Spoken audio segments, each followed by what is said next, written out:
Hey guys, this is Tyler here. It is August 23rd, and quick topic here, and that is why specialization is much better than generalization in work. Many people here know the importance of becoming a mastering whatever it is that you're doing. As I get older, I realize how important this is, and especially in the 21st century. There's so much competition now in all fields. Truth be said, you can be a master in a field and not actually be the very best. You don't need to necessarily be the most talented. One important note to understand is that often it's not about being the best, it's about making other people know that you're the best, if that makes sense. We see this very often in certain professions, like the legal profession and areas of this nature, or any field for that matter. I think a prime example was the famous scientist Albert Einstein. While he was very intelligent and indeed had a lot to his name, I don't personally think he was necessarily the best in that respective area. I think he was very good, and he had other people that were very good at making him known as the best.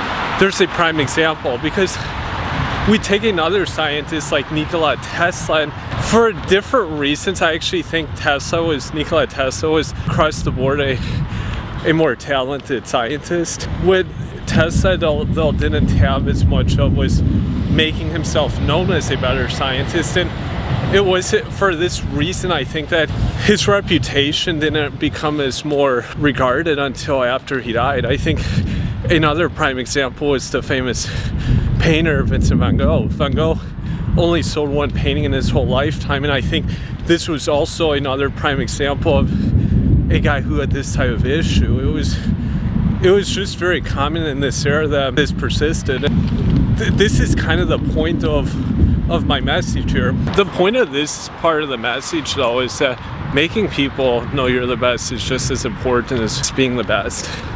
Back to the main focus, which is specialization, is that it's very hard for you to make yourself well known if you're not known for one thing in particular, or known for a couple things. And this relates to being known as the best, because it's hard for someone to be known as the best in most cases, unless you're like a Leonardo da Vinci or Michelangelo or something. Most people don't have this going for them, and so usually they get more known for one or maybe a couple areas and kind of focus in on these areas.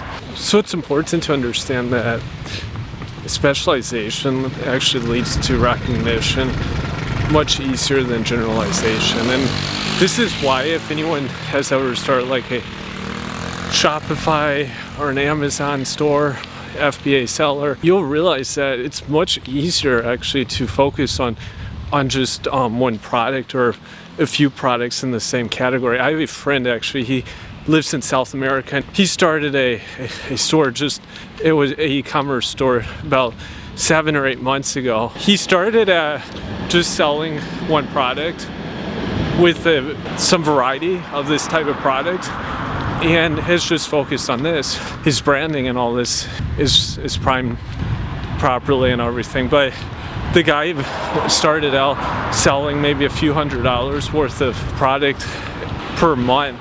Now he's selling several thousand, maybe like $20,000 worth of product a month now. It's gone up quite tremendously in the past year. But the key is that he's focused on being a specialist, not generalizing. And this is a good example here, because it's also important when you're kind of building a brand. It's much easier for people to associate you with one product or a few products / services than multiple products and services, because brands are kind of like people in a sense. It's very similar to how the brain kind of derives association and attachment to brands. It's very much utilizes the same parts of the brain, and that's why you always have to remember this when you're focused like on specialization.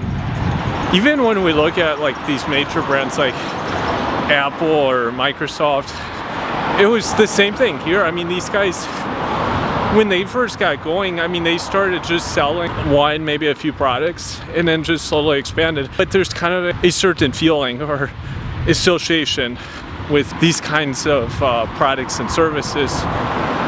Henceforth, the IRA also associated with these products. That's kind of my words of wisdom today for everyone. Please comment and give me your feedback below in this video.